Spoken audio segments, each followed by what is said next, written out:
হিন্দুত্ব, ধর্মীয় মেরুকরণ, বারবার বঙ্গ রাজনীতিতে এই কথাটা ঘুরে ফিরে আসছে। আজও এই নিয়ে দিনভর তপ্ত হয়ে উঠল বঙ্গ রাজনীতি। হিন্দুদের এক হওয়ার ডাক দিয়ে পথে নামলেন শুভেন্দু অধিকারী। পাল্টা বিভেদের রাজনীতির বিরুদ্ধে পথে নামল সিপিএম। দিনভর আবারও ধর্মীয় মেরুকরণ চর্চা।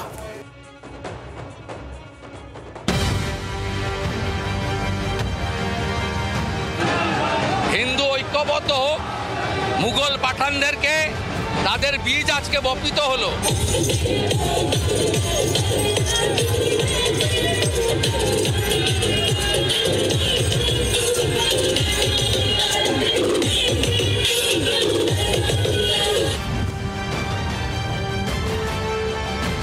ডিজে বাজিয়ে রঘুপতি রাঘবের ধ্বনির সুরে সাধুদের উদ্দাম নৃত্য। তৃণমূলের সংহতি দিবসের পালনের দিনেই বিজেপির শৌর্য যাত্রা। ধমক চমকের দৌলতে শৌর্য যাত্রা ছিল নজরকাড়া। হাইকোর্টের অনুমতি নিয়ে স্বামী বিবেকানন্দের বাড়ি থেকে শ্যামবাজার পর্যন্ত মিছিলে হাঁটলেন শুভেন্দু অধিকারী। ফের হিন্দুদের এক হওয়ার ডাকও দিলেন বিরোধী দলনেতা।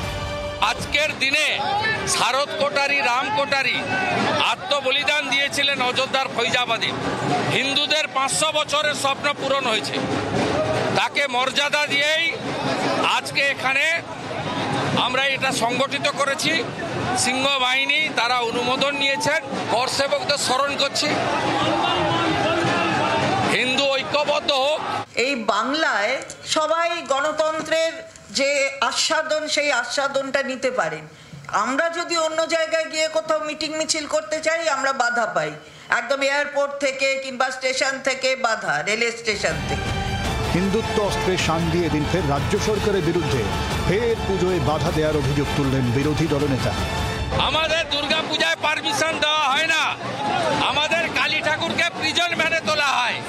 আর অবৈধভাবে মুর্শিদাবাদে কোনো পারমিশন ছাড়াই মমতা 500 পুলিশ দিয়ে এই কাণ্ড করাল। হিন্দুত্ব নিয়ে বিজেপির থেকে কিছু শিখবেন না, আগেও একাধিকবার আক্রমণ শানিয়ে জানিয়েছিলেন মুখ্যমন্ত্রী। বিজেপি, তুমি আমায় কি গালাগালি দিলে? তুমি আমাকে হিন্দুত্ব শেখাবে না, আমি বলে দিলাম। তার কারণ আমিও হিন্দুত্ব জানি। জগন্নাথ ধাম আমরাই করেছি, কালী মন্দির স্কাইওয়াক আমরাই করেছি, দক্ষিণেশ্বর স্কাইওয়াক আমরা করেছি। এদিন বিভাজনের রাজনীতির বিরুদ্ধে পথে নামে সিপিএম। পাক সার্কাস থেকে রাজাবাজার পর্যন্ত মিছিলে হাঁটলেন বিমান বসু, মোহাম্মদ সেলিমরা। আমাদের দেশের স্বার্থে, দেশের মানুষের স্বার্থে, তাদের ঐক্যের স্বার্থে আমাদের সেকুলার ডেমোক্রেটিক যে রিপাবলিক, তাকে রক্ষা করতে হবে।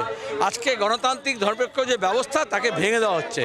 সেই জন্য তা ভেঙে গেলে এই এসআইআর দেখছো, ধর্মের নামে সব কিছু হবে, এথনিক ডেমোক্রেসি হবে। কার্ল মার্কস একসময় বলেছিলেন, ধর্ম একটা আফিম মাত্র। হালফিলের রাজনীতি বলে ধর্ম এখন ভোট মাত্র। এই পরিস্থিতিতে ধর্মীয় মেরুকরণে কে কত ফায়দা নিতে পারবে, এখন এই প্রতিযোগিতায় মজে বঙ্গ রাজনীতি। শ্রেয়সী গঙ্গোপাধ্যায়, রক্তিমা দাস, জি 24 ঘন্টা।